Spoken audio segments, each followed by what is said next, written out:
KPK bahwa inisial perempuan AS yaitu Angelina Sondag telah ditetapkan sebagai tersangka baru, dan Komisi Pemberantasan Korupsi hari ini telah melayangkan surat permohonan pencegahan ke luar negeri untuk anggota DPR Partai Demokrat Angelina Sondag dan anggota DPR dari PDI Perjuangan Iwayan Koster. Keduanya dicekal terkait dugaan terseret dalam kasus suap Wisma Atlet yang diungkap oleh Muhammad Nazarudin. Pencegahan ke luar negeri ini dibenarkan oleh Wakil Menteri Hukum dan Hak Asasi Manusia Denny Indrayana. Denny telah memerintahkan kepada Direktorat Jenderal Imigrasi untuk melarang Angie dan Wayan Koster agar tidak kabur ke luar negeri. Kedua politisi di DPR tersebut diduga telah menerima suap dalam pembangunan proyek Wisma Atlet hingga miliaran rupiah. Angelina sendiri diduga telah menerima uang dari proyek Sarana SEA Games tersebut senilai 9 miliar rupiah.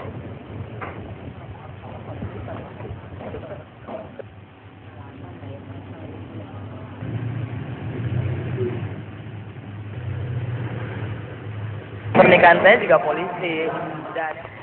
Dan pemirsa, saat ini telah bersama kami Febri Diansyah, koordinator atau peneliti hukum ICW. Selamat sore, Bang Febri ya, saya panggil ya. Bagaimana pendapat dan pengamatan Anda selaku ICW atas ditetapkannya Angie sebagai tersangka baru dalam kasus suap Wisma Atlet? Jadi saya kira tadi juga sudah disampaikan bahwa Angie atau AS itu dijerat dengan pasal menerima suap atau gratifikasi, pasal 5, pasal 11 atau pasal 12A huruf kecil dengan ancaman maksimum 20 tahun atau seumur hidup. Ini tergantung perkembangan nanti. Tapi memang menarik bahwa nama Angelina Sondag disebut berulang kali di fakta persidangan kasus Nazarudin ataupun kasus Mindo Rosalina Manulang sendiri yang sudah divonis bersalah oleh Pengadilan Tindak Pidana Korupsi.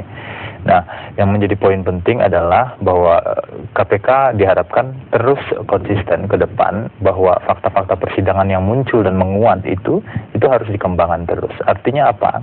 Kasus ini kita apresiasi KPK untuk satu progres, satu langkah yang sudah dilakukan, tapi langkah ini tidak boleh berhenti.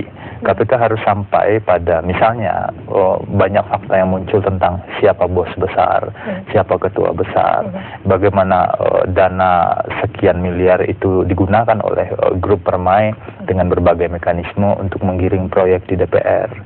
Salah satu proyeknya adalah proyek Wisma Atlet, dan kesaksian Yulianis sebenarnya menyebutkan sejumlah proyek, apakah yang dipegang oleh PT DGI ataupun yang dikelola oleh grup Permai melalui sejumlah perusahaannya.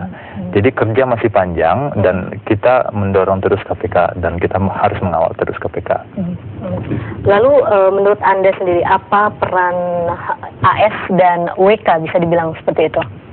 Dari kesaksian Rosa, dari kesaksian Yulianis, salah satu hal penting saya kira langkah KPK penetapan AS sebagai tersangka adalah kita berharap langkah ini bisa menjadi jembatan untuk menjerat aktor-aktor lainnya yang katakanlah menikmati sejumlah dana untuk menggiring proyek Wisma Atlet.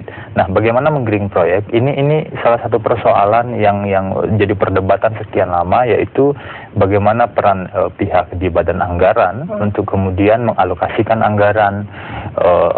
Awalnya requestnya 400 miliar kan, akhirnya hanya disetujui 200 miliar atau 190 sekian. Nah, peran-peran itulah yang dijalankan oleh sekelompok orang atau beberapa orang mungkin di DPR, khususnya badan anggaran.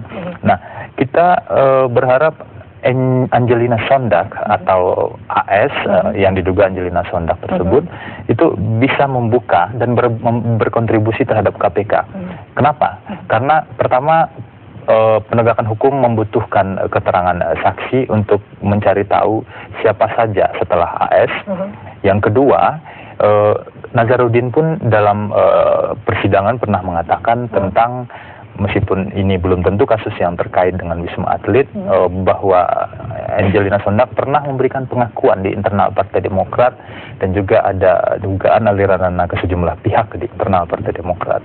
Artinya ada tabir besar yang harus diungkap, dan jika Angelina Sondag atau AS itu mau berkontribusi untuk memberikan kesaksian, memberikan keterangan, saya kira kita akan punya tantangan yang lebih besar untuk membongkar kasus ini.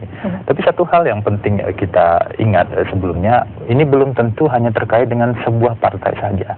Karena misalnya nama Wayan Koster juga disebut, itu bukan dari Partai Demokrat. Nah, dan proses pembahasan anggaran di DPR, di Badan Anggaran, itu juga terdiri dari sejumlah partai.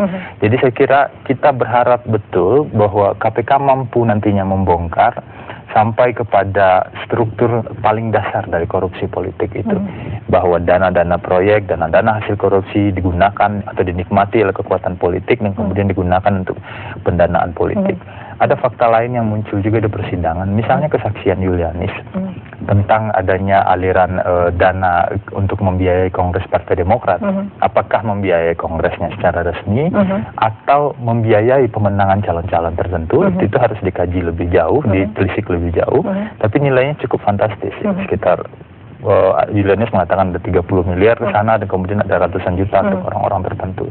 Baik, tahan dulu Febri Diansyah, kita masih akan kembali namun usai jeda pariwara berikut.